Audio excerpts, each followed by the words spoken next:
नमस्कार दोस्तों, स्वागत है आप सभी का यूपी पुलिस कांस्टेबल एग्जाम के लिए हिंदी की एक और महत्वपूर्ण प्रैक्टिस सेट में। तो आप सभी लोग वीडियो में लास्ट तक जुड़े रहें।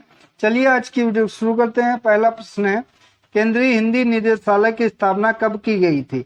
वर्ष 1973, 1981, 1952, 1960।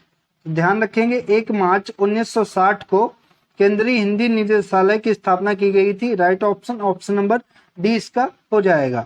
अगला है, निरंतरता बोधक संयुक्त क्रिया का उदाहरण है दे डालो, पानी बरसने लगा, बरसता रहता है या फिर पा लिया। तो इनमें से बरसता रहता है जो कि निरंतरता बोधक संयुक्त क्रिया का उदाहरण है। Right option option number C हो जाएगा। जो क्रिया किसी क्रिया अथवा संज्ञा शब्द के साथ दूसरी क्रिया का योग करने से बनती है उसे संयुक्त क्रिया कहते हैं। अगला है, निम्नलिखित में से कौन सा पुल्लिंग शब्द है? गिलहरी, कोयल, खटमल, मक्खी। तो इनमें से खटमल जो कि पुल्लिंग शब्द है, शेष गिलहरी, कोयल, मक्खी ये तीनों जो कि स्त्रीलिंग शब्द हैं। तो right option option number C इसका हो जाएगा। निम्नलिखित में से सही वाक्य की पहचान करना है कि दुश्मन ने गोले और तोपों से आक्रमण किया। दुश्मन ने गोलों और तोपों से आक्रमण किया। दुश्मन ने गोले और तोपे, तो ये भी गलत है। Right option option number B हो जाएगा कि दुश्मन ने गोलों और तोपों से आक्रमण किया। गोले नहीं होगा तो पहला भी गलत है। Right option option number B इसका हो जाएगा। अगला है, अपने जीवन पर स्वयं लिखी कथा। वाक्यांश के लिए एक शब्द क्या हो जाएगा? रेखा चित्र, संस्मरण, आत्मग्लानि या फिर आत्मकथा। तो अपने जीवन पर स्वयं लिखी गई कथा जो कि आत्मकथा कहलाती है। Right option option number D इसका हो जाएगा। और स्मृत यानी कि याद के आधार पर लिखा गया आलेख जो कि संस्मरण कहलाता है, ये भी ध्यान रखेंगे। अन्न अन्य शब्द युग्म के सही अर्थ भेद का चयन कीजिए। अन्न का अर्थ क्या होता है? एक तो अनाज अन्न का अर्थ होता है और अन्य का अर्थ होता है दूसरा। तो right option option number A हो जाएगा। अन्न का अर्थ होगा अनाज और अन्य का अर्थ होगा दूसरा। ठीक है, ए इसका करेक्ट ऑप्शन है। निर्गुण शब्द में उपसर्ग कौन सा है? नी उपसर्ग है, नी उपसर्ग है, निर उपसर्ग है या फिर निर्गुण उपसर्ग है। तो ये तो नहीं होगा क्योंकि पूरा शब्द ही लिखा गया है। तो निर्गुण में उपसर्ग जो कि निर उपसर्ग का प्रयोग किया गया है। Correct option option number C इसका हो जाएगा। खिलौना शब्द में मूल शब्द क्या है? तो खिलौना जो कि प्रत्यय लगाकर शब्द बना है, इसमें कौन सा प्रत्यय लगा है? खिल, खेल, औना या फिर ना। तो इसमें मूल शब्द हो जाएगा जो कि खेल, इसमें ना प्रत्यय लगाकर खिलौना बना है, औना प्रत्यय लगाकर खिलौना बना है। ठीक है, तो correct option option number B हो जाएगा। मूल शब्द यहां पर हो जाएगा खेल और इसमें औना प्रत्यय जुड़ा हुआ है, इसलिए यह शब्द बन गया है खिलौना। ऐसे शब्दांश जो किसी शब्द के पीछे जुड़कर एक नए शब्द का निर्माण करते हैं वो क्या कहलाते हैं? तो वो प्रत्यय कहलाते हैं। ठीक है, इसमें प्रत्यय औना जुड़ा है। निम्नलिखित में से तद्भव शब्द कौन सा हो जाएगा? ग्राम, अश्रु, सूर्य या माथा। तो इनमें से तद्भव शब्द हो जाएगा माथा। करेक्ट ऑप्शन डी इसका हो जाएगा। ठीक है, और इसका तत्सम क्या होता है? तो इसका तत्सम जो कि होता है मस्तक। ठीक है, अश्रु का तद्भव क्या होगा? तो अश्रु का तद्भव हो जाएगा आंसू और ग्राम का तद्भव होगा गांव और सूर्य का तद्भव होगा सूरज। ये ध्यान रखेंगे आप लोग। अगला है, सौभाग्य शब्द का तद्भव कौन सा होगा? सौमिलन, सुहाग, शोभन या सोलह। तो सौभाग्य शब्द तत्सम है जिसका तद्भव हो जाएगा सुहाग। करेक्ट ऑप्शन बी है। 9वां विश्व हिंदी सम्मेलन कहाँ संपन्न हुआ था? पोर्ट ऑफ स्पेन, त्रिनिदाद में, नई दिल्ली भारत में, पोर्ट लुई मॉरिशस में, जोहान्सबर्ग दक्षिण अफ्रीका में। तो 9वां विश्व हिंदी सम्मेलन जो कि 2022 में हुआ था और ये अफ्रीका के जोहान्सबर्ग में हुआ था। तो right option option number D हो जाएगा। और 12वां विश्व हिंदी सम्मेलन कहाँ हुआ था? तो 12वां विश्व हिंदी सम्मेलन जो कि 2023 में हुआ था और ये फिजी देश में हुआ था। कहाँ हुआ था? तो फिजी देश में हुआ था। इनमें से स्त्रीलिंग शब्द कौन सा है?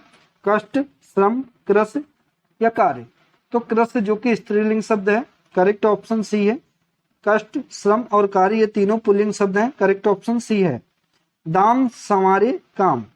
इस लोकोक्ति का अर्थ क्या होगा? दूसरे के धन का फायदा उठाना, पैसा सब काम करता है, शत्रु का उपकार करना या सांस रुकने की चिंता। तो दाम संवारे काम यानी कि पैसा सब काम करता है। करेक्ट ऑप्शन बी इसका हो जाएगा। वार खाली जाना मुहावरे का अर्थ क्या हो जाएगा?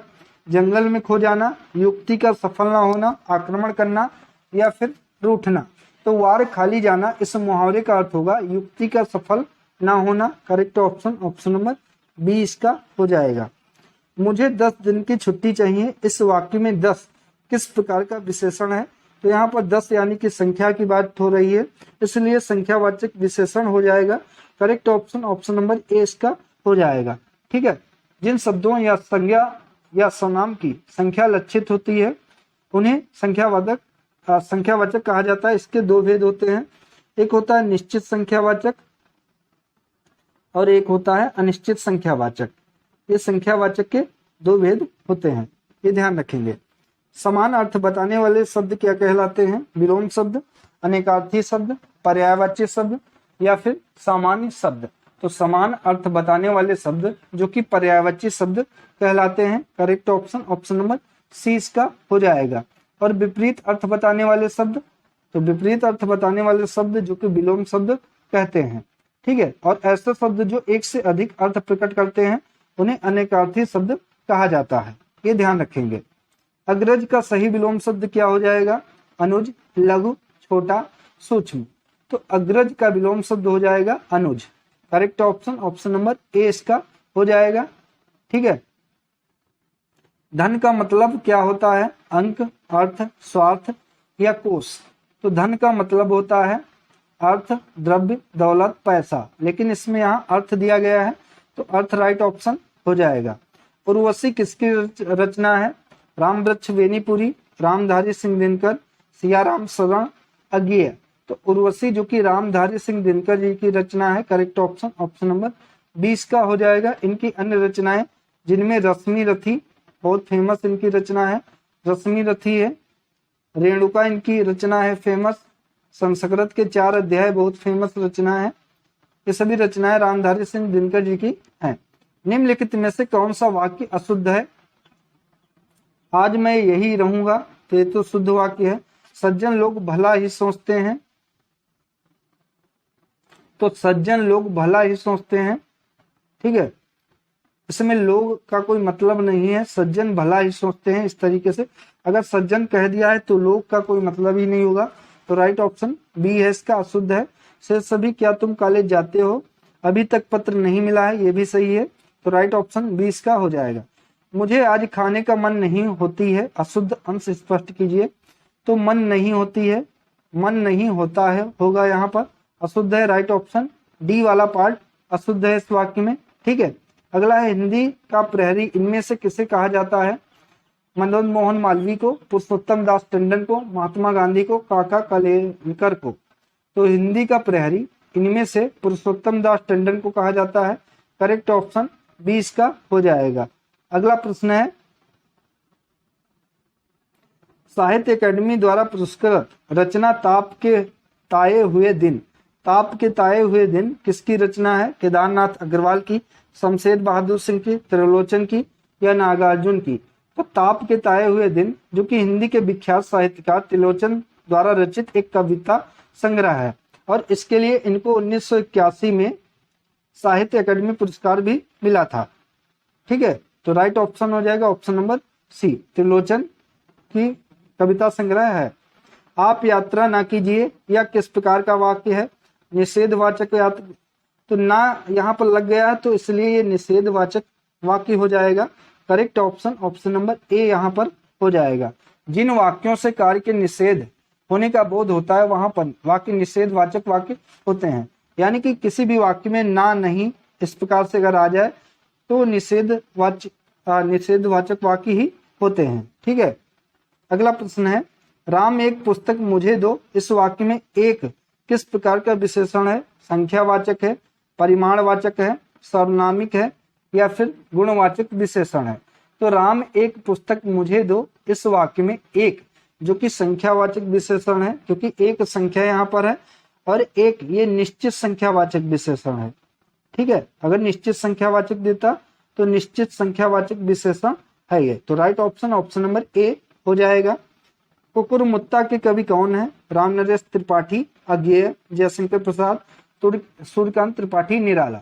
तो कुकुरमुत्ता जो कि सूर्यकांत त्रिपाठी की एक कविता संग्रह है, correct option option number D हो जाएगा। कुकुरमुत्ता सूर्यकांत त्रिपाठी की एक कविता संग्रह है। आजीवन शब्द में कौन सा समास होगा? द्विगु समास। तो द्विगु तो नहीं होगा, क्योंकि द्विगु का जो पहला पद होता है वो संख्यावाचक होता है, इसलिए यहाँ पर द्विगु नहीं होगा। बहुव्रीहि समास भी नहीं होगा, क्योंकि बहुव्रीहि समास में किसी तीसरे की विशेषता बताई जाती है। तो अव्ययी भाव समास होगा या फिर कर्मधारय समास होगा। तो इनमें से कौन सा समास यहाँ पर हो जाएगा? तो अव्ययी भाव समास हो जाएगा। करेक्ट ऑप्शन सी इसका है। भाषा पत्रिका के प्रकाशक कौन है? केंद्रीय हिंदी निदेशालय, प्रकाशन विभाग, साहित्य अकादमी या भारतीय भाषा संस्थान। तो प्रकाशन विभाग, तो कौन सा प्रकाशन विभाग ये स्पष्ट नहीं किया गया है। तो भाषा पत्रिका के प्रकाशक यहाँ पर केंद्रीय हिंदी निदेशालय है। करेक्ट ऑप्शन ए इसका हो जाएगा। कानन कुसुम के कवि कौन है? जयशंकर प्रसाद, सूर्यकांत त्रिपाठी, निराला, राम नरेश त्रिपाठी या सुमित्रा नंदन पंत।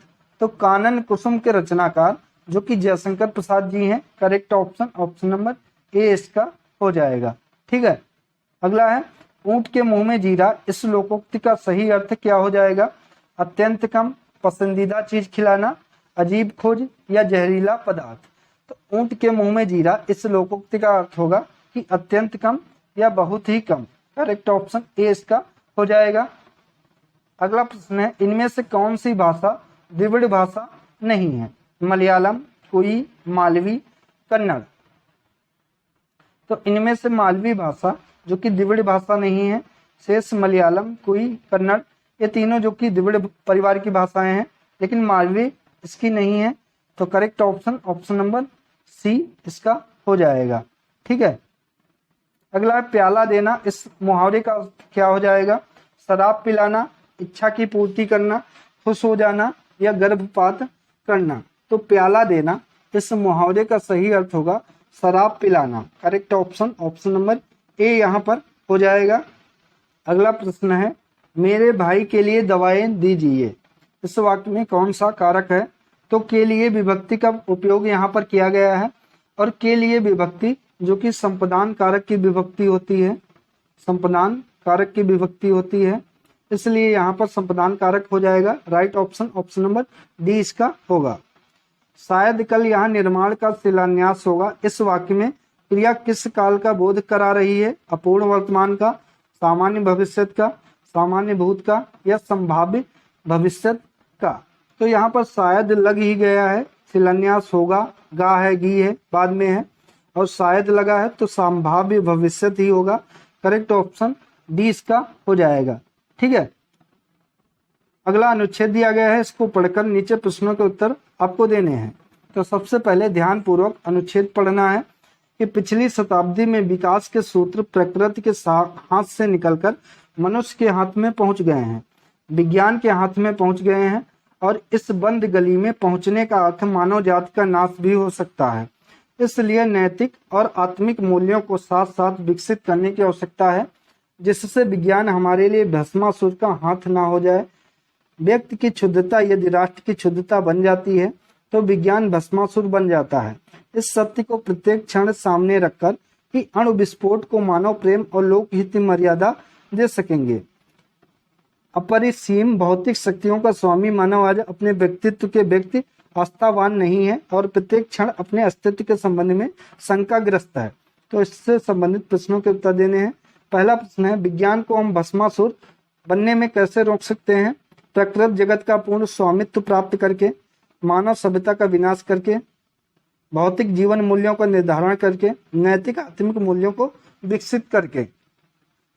तो विज्ञान को हम भस्मासुर बनने से रोक सकते हैं नैतिक आत्मिक मूल्यों को विकसित करके।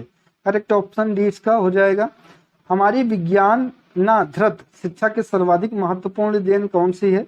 जीवन का सर्वांगीण विकास, जीवन का अपरिसीम भौतिक विकास, जीवन का एकांगी विकास या गतिशील जीवन का प्रत्यावर्तन। तो हमारी विज्ञान आधारित शिक्षा की सर्वाधिक महत्वपूर्ण देन जो कि जीवन का अपरिसीम भौतिक विकास है, correct option option number B इसका हो जाएगा। आधुनिक मानव विकास को सर्वांगीण क्यों नहीं कहा जा सकता? तो आधुनिक मानव विकास को सर्वांगीण इसलिए नहीं कहा जा सकता क्योंकि साहित्य, कला, धर्म आदि मानव चेतना से निर्वासित हैं। Correct option option number A इसका हो जाएगा। तो साथियों, ये था आज का महत्वपूर्ण हिंदी का प्रैक्टिस सेट। दोस्तों, वीडियो अगर आप सभी को अच्छी लगी हो तो वीडियो को लाइक करें, शेयर करें और चैनल को सब्सक्राइब करें। धन्यवाद दोस्तों।